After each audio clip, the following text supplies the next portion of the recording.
Rupinder Singh, the MD and CEO at India Shelter Finance Corp, joins us on the show right now. Rupinder, hi, morning. Good to have you on the show. It's been a good quarter for your company. Disbursements, PAR, all of it looking healthy. Can we expect this kind of momentum to stay put for FY25 as well? What is your outlook on both these parameters? Yeah, thank you. Thank you so much. Yes, quarter has been good. In fact, entire year has been good. So we listed on 20th December 23, and I think this is the first annual result after our listing. Company consistently performing for the last 6-7 years, the same rate of growth, 35 to 40%. And affordable market has a tendency. This is a marketing demand focus is there. And there's also a lot of support impetus from the government side. The schemes like PMAY and multiple things which support. And affordable that way is a market which is actually going up in the right fashion. We feel the growth going forward is expected in the same direction. What we normally guide around 30-35% growth, and that looks quite intact. All right. Give us a sense as to what the AUM outlook is, because it has been robust, a growth of 40% on year. Can you tell us a little bit more about what you're guiding for FY25?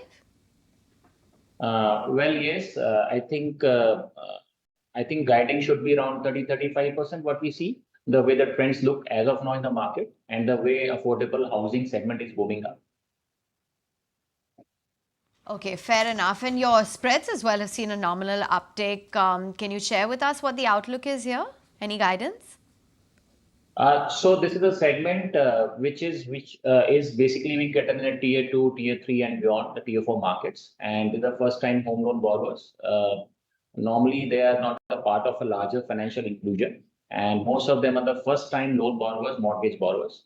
Here we try to maintain the spread across around 6%, and going forward, I think this tendency is going to remain the same fashion.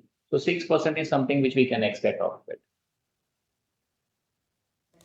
But also just in terms of when you're talking in your AUM mix, when you look at it for March 2024, the share of LAP loans has fallen marginally. Would it be correct to actually say that the company's primary focus now lies on the growth in home loans? And what's your outlook for both the segments going forward?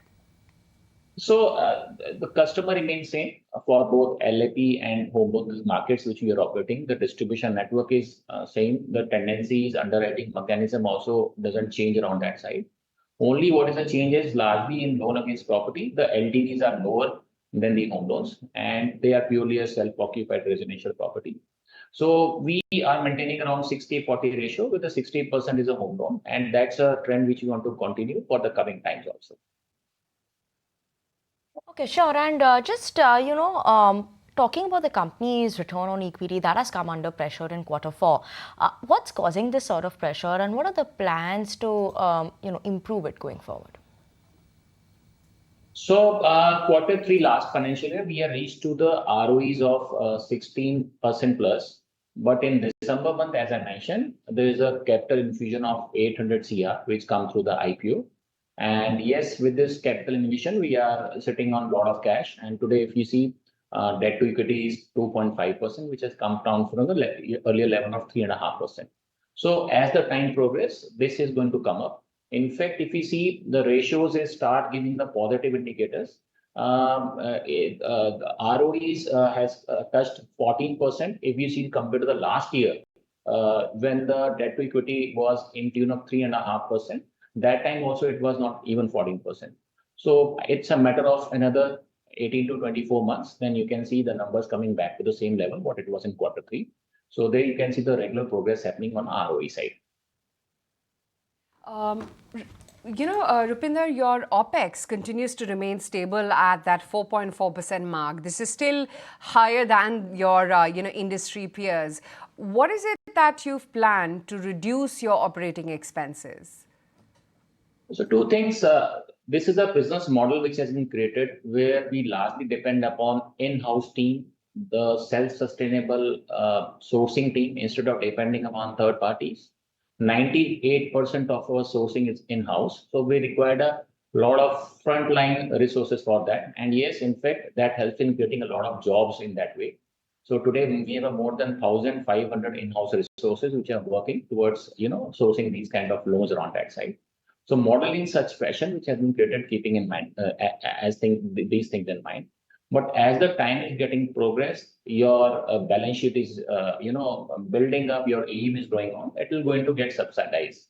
I think that every year you can find 15 to 20 bips getting corrected. But compared to the large peers, large players which are in prime market, I think they have a different set of model and we have a different set of model compared to that. Right. Your asset quality is also seen an improvement in the fourth quarter. Tell us, what are the gross as well as the net NPA levels that you're targeting, that you'd be comfortable with going forward? So India Shelter has a good history, good track when it is about the NPA. So if we see last 8-10 years of performance, our range remains somewhere between 1 to 1.3, 1.35% of NPAs. Even during the peak of COVID, there is, there's not a much of gap beyond this range, basically. And we sustainably came back, very quickly and, with a lot of positivity on that side. So I believe this is going to be the range bound in the same fashion between 1 to 1.3, depending upon seasonality or, external factors which sometimes impact this market.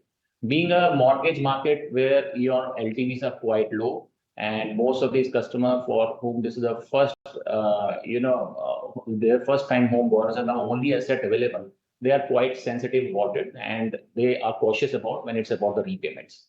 And that's the reason the culture out here is of having a low NPAs.